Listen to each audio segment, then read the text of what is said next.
at 10 o'clock on the 24th day of August 2017. And I'll call to order this meeting of the Texas Weather Modification Advisory Committee. I'll go real quick. Riley is present. Alan Zeman. Present. Sherry Foster. Here. James Vance. Here. Aurora Farthing. Here. So we have a quorum to conduct business. And we'll get started. So the first item on our agenda is the approval of minutes from December 8th, 2016. Everybody had a chance to look at those, see if they had any corrections or questions or changes. If not, I'll entertain a motion to approve. So moved. Got a motion? Second. And a second to approve. All those in favor, please raise a hand. Aye. And you may abstain, that's right. Got 4 ayes and 1 abstention, and the motion carries.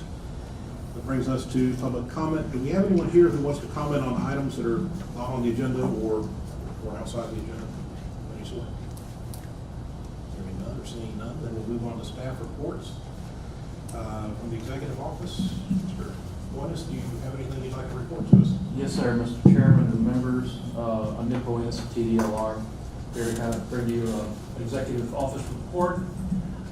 As most of you know, TDLR's longtime executive director, Bill Cooch, retired last fall, and longtime deputy executive director, Brian Francis, was promoted to executive director. And then shortly after your last meeting in December, Carla James and myself joined the staff about 8 months ago. And Carla is our deputy executive director, and she is responsible for operations and regulatory services. And I'm the chief of staff and handle external services and advisory board support. Shortly after Carl and I joined, the 85th session of the Texas legislature convened, and it was a busy one. Being a newbie, some of the old timers around here claim that this was the busiest one we've ever had, and I tend to not disagree with them. I think they're right. There was quite a bit going on. TDLR was involved in a lot. As you know, the state House and Senate convened in January, and they met through Memorial Day, and then they came back for a month this summer and wrapped up about a week ago. So during the past regular session, more than 6,500 total bills were filed. TDLR tracked a total of 341 bills, and that includes 130 that were directly related to current TDLR programs, 20 that dealt with newer transfer programs, and 191 bills that, if enacted, would have affected agency operations. TDLR staff worked really hard as a team. It was a great effort. We're busy analyzing, monitoring bills, and providing feedback and resource testimony. TDLR staff attended 65 hearings in 20 different House and Senate committees. No bills affecting this program were passed.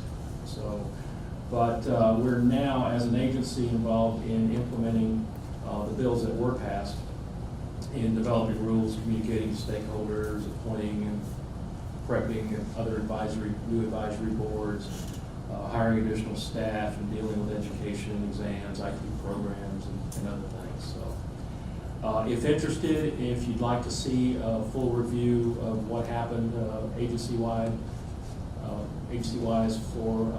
during the session, you can go to our website, tdlr.texas.gov, click on the Capitol picture, and it'll take you to a page that will list everything by program. I wanted to kind of promote a little bit our social media accounts, so please, if you would, we have a Facebook and Twitter account, and several Twitter accounts, so please follow us there if you would, as well as our website, and we are constantly making improvements and trying to provide the most up-to-date information on events and happenings around TDLR for you guys. But back to our website for a minute, I wanted to share some recent web traffic numbers associated with this program. Over the last 7 months, the Weather Modification Program website had 3,699 page views. That's more than 528 a month. The busiest month was February with 988 page views. 56% of the folks visiting your pages do so from a mobile device, meaning a smartphone or a tablet. And that compares to 44% from a desktop computer. The top reasons for visiting the weather modification website, the top reason, 32% people go there for the 2016, or have gone there because of the 2016 summary of cloud seeding operations, followed by laws and rules, frequently asked questions, advisory committee information, and applications and forms. And if you have any questions, I'll be glad to try to answer them. Otherwise, thank you for your service. Also want to apologize real quickly. We had a power surge right before most people got here, and our encoder got fried, so this meeting is not going to appear live. It is being recorded and will be available later for viewing on our website. Thank you. Thank you, Mr. Jones. I was remiss in not introducing our newest committee member, Aurora Farley from Lubbock, Texas. Welcome aboard. Thank you. Office of Innovation, Mr. Beaumont.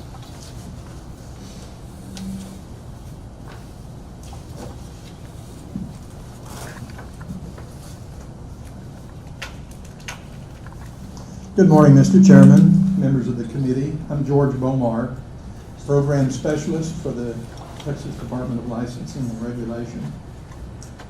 I have several items that I would like to report on this morning, beginning with the issuance of a new permit to the South Texas Weather Modification Association back in March. You may recall at the last meeting, the association requested in its permit renewal application that a suspension criteria be modified, and the committee, having reviewed that material, recommended that that be included in the new permit, and in fact it was. The permit was issued on the 2nd of March, took effect on the 6th day of March, which ensured some continuity. The previous permit had expired on March 5th. This is a 4-year permit for the South Texas Association, be valid until March 5th of 2021. And just to refresh your memory, with the suspension criteria that we modified, it states that any severe thunderstorm warning issued for Bexar County will result in suspension of seeding on that particular warned cell until the warning has expired. And with any severe thunderstorm warning issued for all counties within the target area other than Bexar County, seeding operations may continue for a maximum of 20 minutes. And then after no more than 20 minutes from the time thunderstorm warning was issued, seeding operations on the storm with the warning will be suspended. All of the other conditions in the permit remain the same as the previous permit that did expire in March. I've also included as a handout some information about total acreage within Texas that is receiving cloud seeding services in the seeding season of 2017. There are 6 projects. There is also a map that is available to you there electronically, which delineates the target areas for the various projects, the base of operations for each project, and the total acreage. And you'll note that most of these programs that we licensed for 2017 are now beyond 20 years old. The newest one is the Seeding Operations and Atmospheric Research Program based out of Stanford. That's in its 3rd year. The total acreage this year is a little over 26 million acres, and that constitutes about 15.5% of the land area of Texas. And also for our planning purposes, I provided a list of existing permits and when they are due to expire.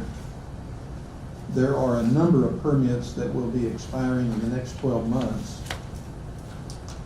The permit issued to the Trans-Pecos Weather Modification Association, which is based in Barstow, near Pecos, will expire in October. There are 2 permits for projects that no longer exist. They're due to expire in February, and I don't anticipate any renewal.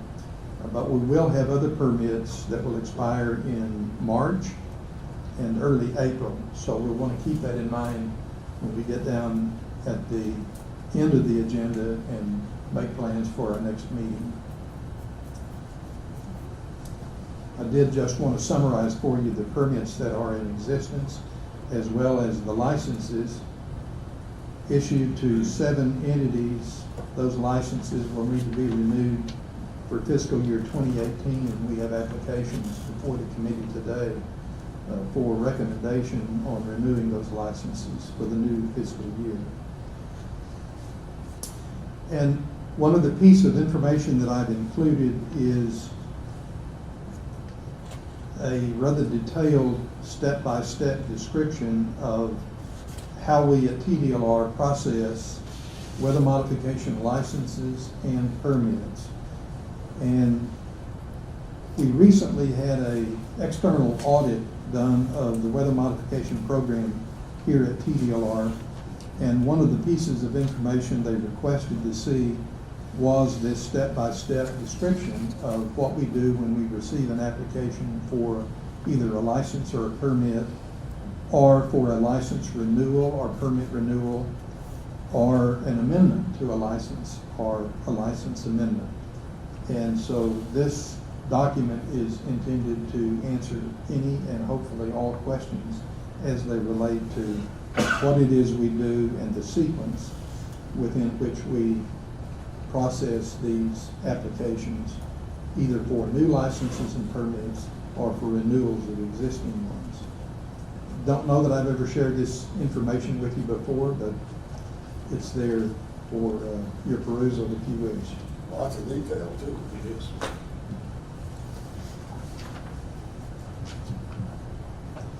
Item number B is status of rainfall enhancement operations statewide. I've included a monthly report from the SOAR program, which is operating up in north central Texas out of a base in Stanford.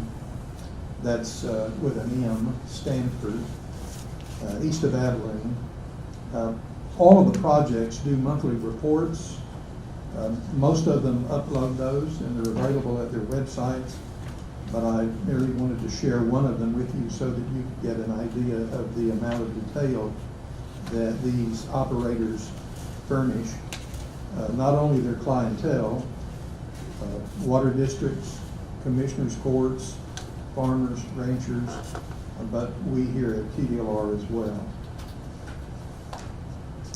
And we have a meteorologist here from several of the projects that will be giving a report on their operations later in the agenda.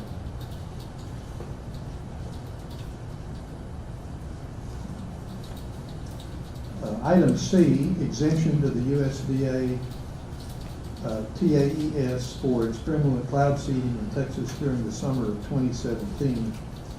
That agenda item should be USDA-ARS, the Agricultural Research Service. I received an inquiry from Clint Hoffman, who is here with us today, from the USDA-ARS early in the year. He and Craig Funke with the Texas Weather Modification Association were in the process of collaborating on a new series of cloud seeding experiments using electrically charged water droplets. And Mr. Hoffman inquired about how to go about getting a permit in order to do that. Since this is a governmental entity, the U.S. Department of Agriculture, I discussed with him the viability of seeking an exemption from a license and permit in order to do these experiments in South and West Texas during the summer of 2017. I subsequently discussed this with the chairman, and we were of the mind that they indeed do qualify for an exemption. And so this June 8th letter was issued to Mr. Hoffman and the ARS, giving them exemption status for the work that they did during the summer of 2017. And Mr. Hoffman and Mr. Martin and Jonathan Jennings are here to share with you those operations and what they have learned to date from them later as item number G on the agenda. Just wanted you to know that in all my years working in this program, I have never had a request for a program that warranted exemption status. We've done a lot of research over the years, but we've always been involved with that in terms of being a funding source, and so there was really no need to grant ourselves exemption status. This is the first time that we've had research done that the money came from an outside source through the USDA, and they certainly complied with the requirements of our rules, that they furnish a detailed operations plan, a description of equipment and personnel to be involved in the operation, a description of the climate and any hazardous weather in the area where they would be operating, a description of the technique, and documentation attesting to the scientific credibility of their approach. And I did provide you with some of the material that they supplied along with their request for an exemption. I received earlier today a final report on their research this summer, and there's a paper copy of that left with you. That will be discussed under item G. One other thing to report under staff reports is the publication of ASCE 42-17. The ASCE is the American Society of Civil Engineers. The ASCE maintains quite a library of documents or manuals that are called standard practices in disciplines all over the field of engineering. And there is a section where there are standard practice documents for weather modification. There is one for rain enhancement, there is one for hail suppression, and there is one for supercooled fog dispersal. So anyone wanting to know how would I go about building a weather modification program to either enhance rain, suppress hail, or disperse fog, what would I need to consider? And this document is designed to take them step by step through the process. It also furnishes the scientific basis behind each of the three methods of weather modification, the design of a project, the types of equipment that would be needed, the personnel that would need to be trained to carry out the operation, and how the sponsoring entity or the operator would go about evaluating the success or lack of success of a project. I've copied the table of contents for you for each of these documents. These are copyright protected, so I couldn't duplicate the entire report, but they can be purchased through ASCE, and I have a copy of each if you would care to take a look at it later today. But I just wanted to make you aware of the fact that these documents exist. And so if anyone should ever inquire about, is there something in writing that would help me to begin work on designing a project, how would I do it? These are excellent resources to tap for that purpose. George, is there anything in writing about hail cannons? We hail have suppression, in the hail suppression document. There is. In the newest standard practice document, there is a short section dealing with hail cannons. There was a team of folks that got together and we discussed how to handle that matter. Suffice it to say, we acknowledge that they exist. There is no scientific basis for the efficacy of hail cannons, and folks would be wise to talk with appropriate experts in the field before they invest in that sort of equipment. Sounds like Thank you. And that's all I have under Office of Innovation. If you have questions, I'll be happy to take them. Questions? Thank you, Mr. Bowman. That brings us to item F, field meteorologist report on ongoing weather modification activities in 2017. Mr. Jennings comes up. Welcome, Mr. Jennings. Thank you. Good morning, Mr. Chairman, members of the committee. Again, I'm Jonathan Jennings, meteorologist with the West Texas Weather Modification Association. I'm going to represent several programs today, but first I'm going to give you a summary on the operations ongoing in San Angelo. To date, we're at 24 operational days, which is about 6 to 10 operational days below normal for this time of the year. The main reason for that is the very slow spring we had. We actually did not even fly in the month of April. All of our opportunities took place during the overnight hours. We had a lot of cold fronts that came through during the overnight hours, and clear skies behind it would fill in, and we were stuck just sitting around watching it come in during the overnight hours. But so far this year, we're at 93 hours of flight time, which, despite the lack of operational days, that's close to our normal for the last 10 years. We fired 930 glaciogenic flares, as well as 42 hygroscopic flares. The glaciogenic flare usage is right around average, but the hygroscopic flare usage is a little below average.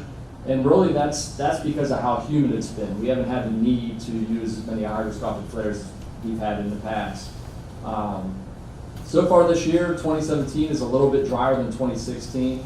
A lot of that is due to the very dry spring we had during the months of March, April, and May. But it's starting to really pick up, and some areas are starting to catch up. Right now, San Angelo is at 11.49 inches. Their average is 13.32. So we're at a deficit of about 1.83 inches. But compared to last year, we were already at 25 inches. So last year was a very wet year for San Angelo. Again, summer's been very active. I think Gary can attest to the humidity that we've been dealing with in San Angelo, which is, for the month of August, very uncommon. But we've had a lot of upper level short waves coming through. The ridge seems to be placed a little bit further east than usual, which allows for some of that moisture to get in here from the Gulf and keep the upper level pattern pretty active. Heading a little further west into the Trans-Pecos region, we had our earliest start that I can remember. We had a pilot there in May. We started operating in May. We had 7 operational days through the month of June. Things were rolling really good, and then we had some aircraft issues. So we haven't had a chance to fly since late June. But the aircraft is operational right now. Pilot's back in Pecos, and we're ready to get going.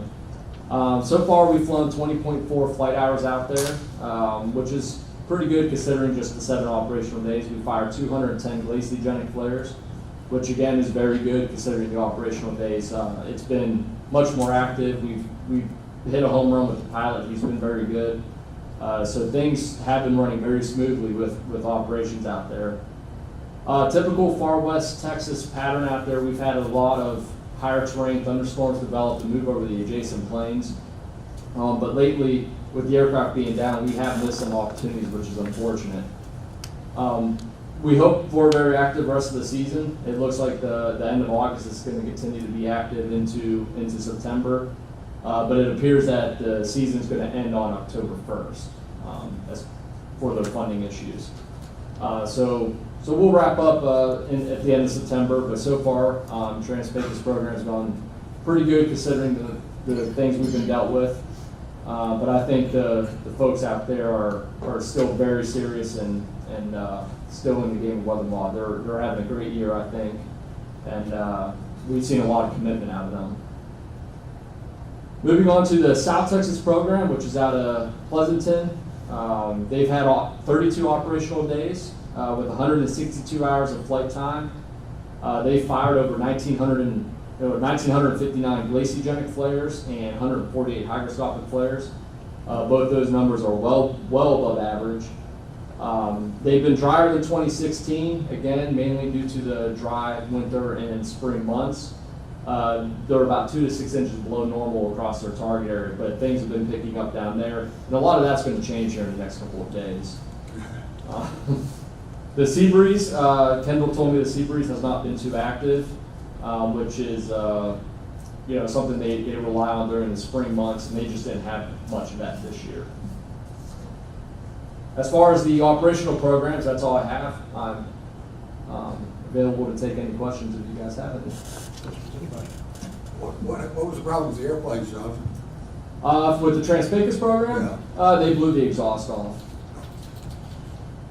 Yeah, so they had to send that in, get it, rebuilt, sent back in, and that's a process, about a 2-3 week process. So it's something that happens, especially to these Comanches. Yeah. It's old. That's right. Thank you, sir. Mr. Funk, do you have anything you want to add, or you covered it all? Yes, sir. Well, then that brings us then to the next item, G, presentation of summer experiments to assess the efficacy of seed effective plant. George Bomar gave you guys the final report, if I'm not mistaken. The final report, if you go through it, it pretty much just gives you each operational day's summary of seeding, gives you some of the thermodynamic indices that we've dealt with, and a little bit of a description of how the research went on for the day. Also included are the flight times, the locations of where we did the cloud seeding, as well as which county. And at the end of the document, you can see the flight reports, so you can see exactly how long we were up. We had a chase airplane each day. We had one of the weather mod airplanes go up and just radio relay, because some of these operations were much further than our ground-based radios can handle. So we put a pilot in between the research aircraft and the radar, and we were able to relay information that way, and it expanded our target area a little bit more, being able to do that. Also included in the end are some precipitation images, as well as some flight data, so you can see exactly where we were and how the seeded clouds produced how much rain. And then there's a quick analysis from Dr. Ruiz showing the increases, which I'll get into here in a little bit. But overall, with the USDA, we had 4 operational days. All took place in June.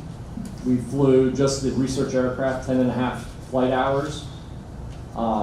During those operations, we used 1,400 gallons of San Angelo tap water. And the results were actually very promising. So we were utilizing this technique just like as if we had flares. So we were going to the cloud base, finding inflow, but instead of firing flares, the pilot was pushing a button and it was releasing a spray. And as the spray was coming out, it was being charged with the electrostatic system that the USDA has. And that charge was there to enhance the collision and coalescence process of the warm cloud layer of the precipitating cloud. And we were trying to get these larger particles to develop within the cloud and precipitate more rain. In the process of doing that, Dr. Ruiz did an ongoing analysis, and we had 13 total cases of seeded clouds. The seeded clouds produced an increase in lifetime of 52% versus the control clouds, an increase of area of 63%, an increase of precipitation flux of 135%, and then an increase of precipitation mass of 347%. So obviously we made a large impact, but what's interesting is he took these numbers and compared them to the last 5 years of dual seeding, so the glaciogenic and hygroscopic seeding that we've done in the past, and these numbers actually outperform those. So in the end, we were able to produce, I believe I have the number here. Yeah, the analysis suggests that approximately 1,379 acre feet was produced for each cloud we seeded. With the current technique being used operationally, the dual seeding, that's about 700 acre feet per cloud.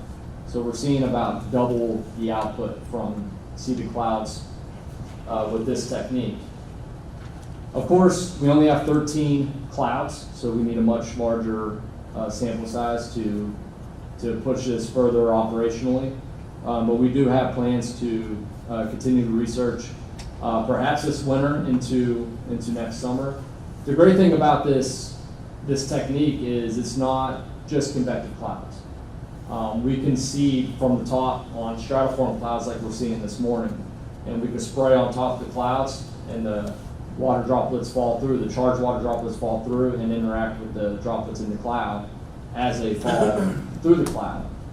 So there's a chance that this could be used not just as a supplement to flare seeding, but we could also open it up to wintertime seeding, and we might even open up the doors to seeding some clouds that perhaps we wouldn't have seeded with the flare technology we have right now.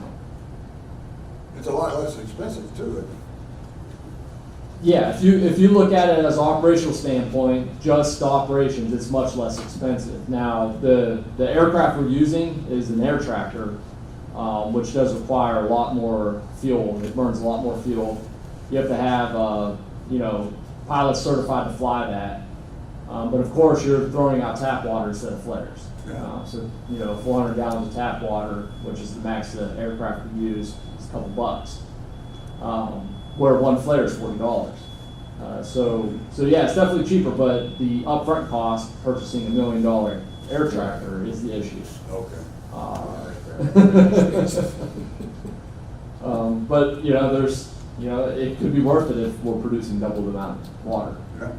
Certainly could be worth it. Jonathan, I suppose you could use an old water heater or something like that We've discussed a lot of different options on aircraft. to cheapen it up for them. Yeah, and we've even discussed maybe putting some type of spray system on one of our Comanches, but for performance, the air tractor just seems to be the best case scenario, because we still, between clouds, we want to get the clouds pretty quickly, and then we want to be at certain speeds while doing the operations. But we're open to looking at all kinds of different aircraft, but right now the USDA has the air tractor, so that's what we're going to use for this research project right now. Any other questions? I'll open up to Dan and Clint if they have anything to add, or One, we appreciate the opportunity and everybody's cooperation. It's been a kind of a great team effort from. Excuse me? I'm sorry. Oh, sorry. Yeah, if you wouldn't mind, step in and go ahead and identify yourself, sir. Clint Hoffman with USDA ARS out of College Station, Texas, and just wanted to add that this has really been a team effort, and so starting with George and Craig and Jonathan, it's been a great opportunity to kind of pursue this kind of idea that we had over the last couple of years, and to be able to put it into place has been great, and we're pleased with the theory followed up with some of the results. So we've got some contingencies to make a few improvements down the road as we start seeing the data. And, Very good. Looks very promising. yeah, it does. I got this, how do you get an electrostatic charge on the water coming out? I don't understand. So this technology's been around for about 20 years in the ag field. So we use it in cotton, corn, that type of thing. Basically, the spray it comes out through a conventional nozzle, and then we've got a system that basically puts an electric field close, or a ring around. It's a metal ring, and we put a high voltage on that. And then as the spray comes out, it picks up the charge. And so It's slightly salted, isn't it? no, not this. The theory says originally we've done work in some other wind tunnels and some climate work where we put other materials in there, and we expect that to be even better. But we wanted to start with water first, and then get some data, and then we can put some different types of salts in the spray, and that enhances the chargeability. So we expect that to be better, but we're trying to get a base first, and that's part of the research process.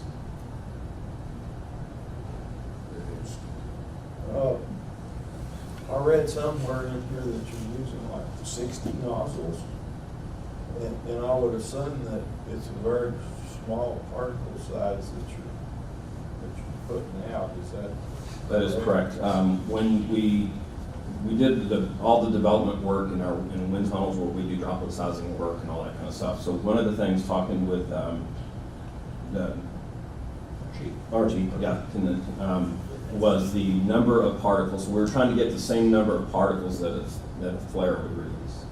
And so we got small enough droplets where we're in the almost 1 billion particles per acre. I mean, we gotta talk per acre and everybody else talks nautical, so we kind of have to switch back and forth in this, but we're getting comparable number of nuclei out there through droplets as we would see with the flare. So that was why we went with real small drops.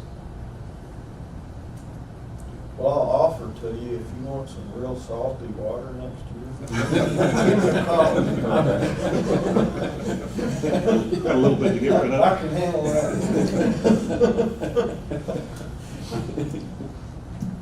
Well, thank you very much. Thank you. Appreciate it. Brings us now to item number 8, consideration possible recommendations on applications for renewal of weather modification license for fiscal year 2018 for Belling Farms, Panhandle Groundwater Conservation District, SOAR, South Texas Weather Modification Association, Southwest Texas Weather Management Association, Trans-Pecos Weather Modification Association, and the West Texas Weather Modification Association.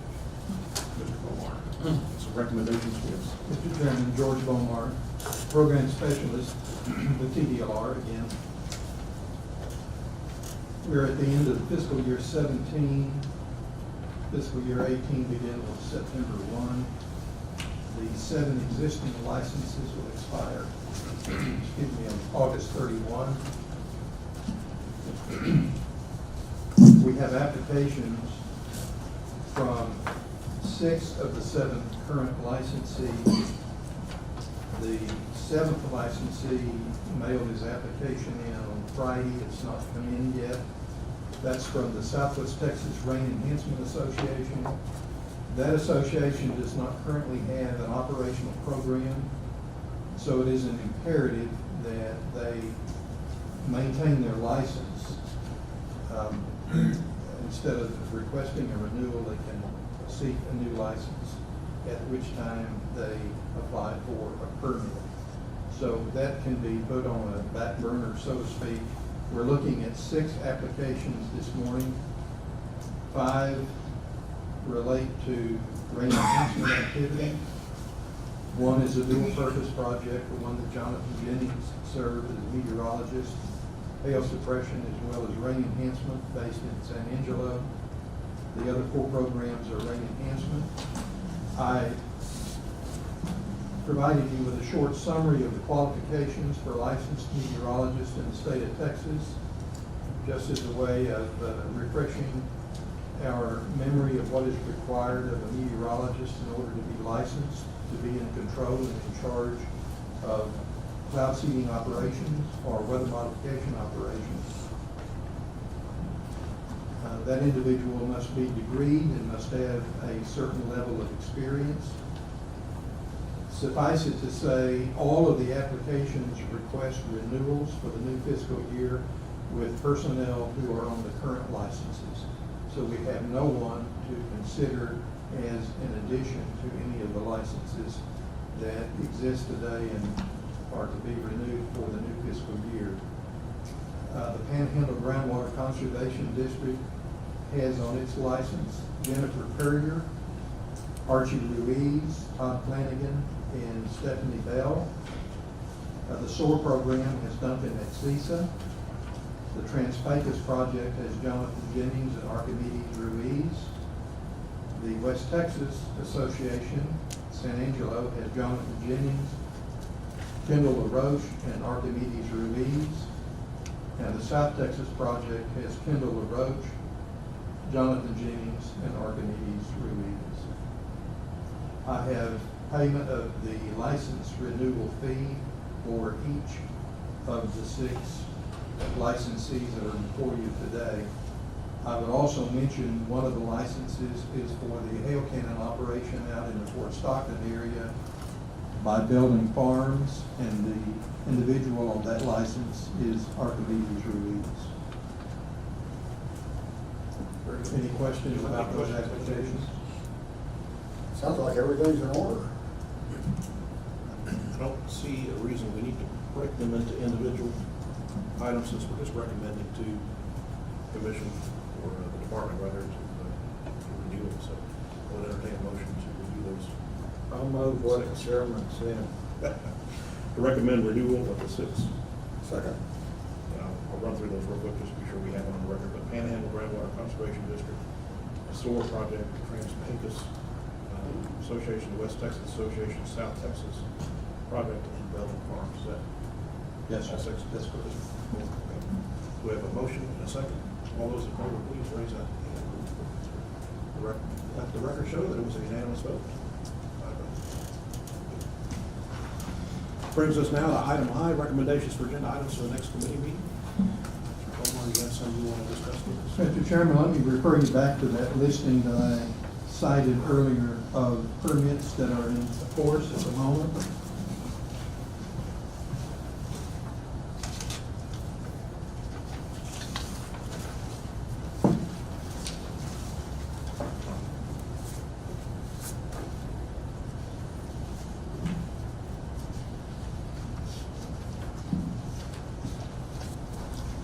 One permit that's due to expire in October is that of the Trans-Pecos Weather Modification Association based in Barstow.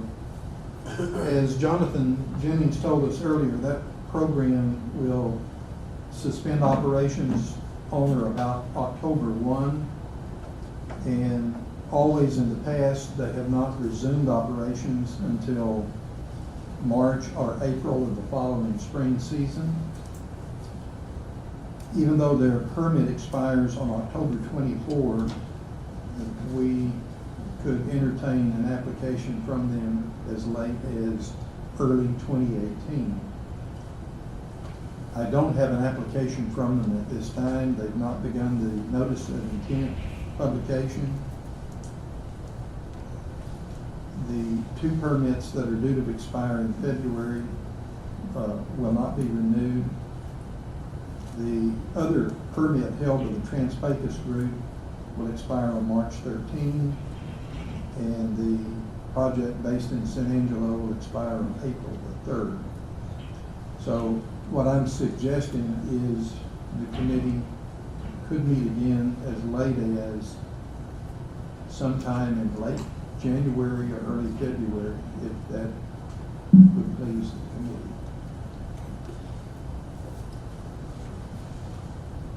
For that, does anyone have any items we want to recommend for next week?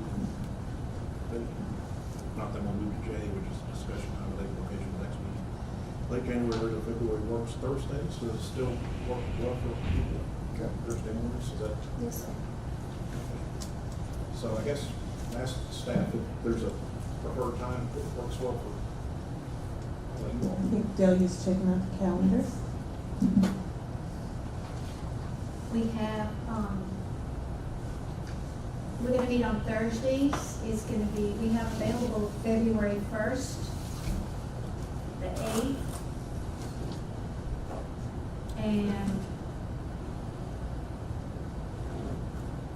January 25th.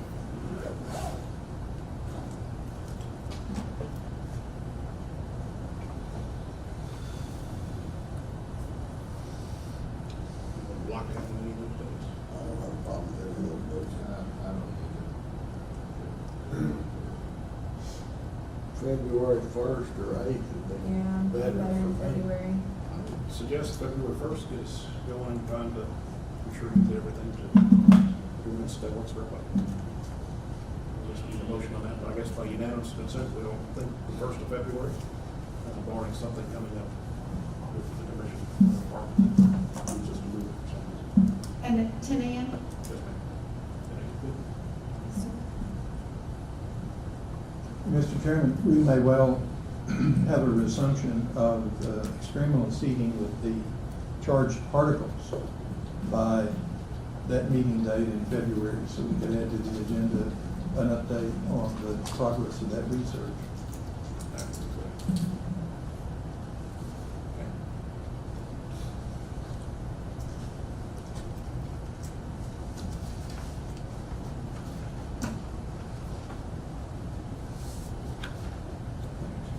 I guess with that, we have no further business before us, so we are adjourned. Thank you all very much.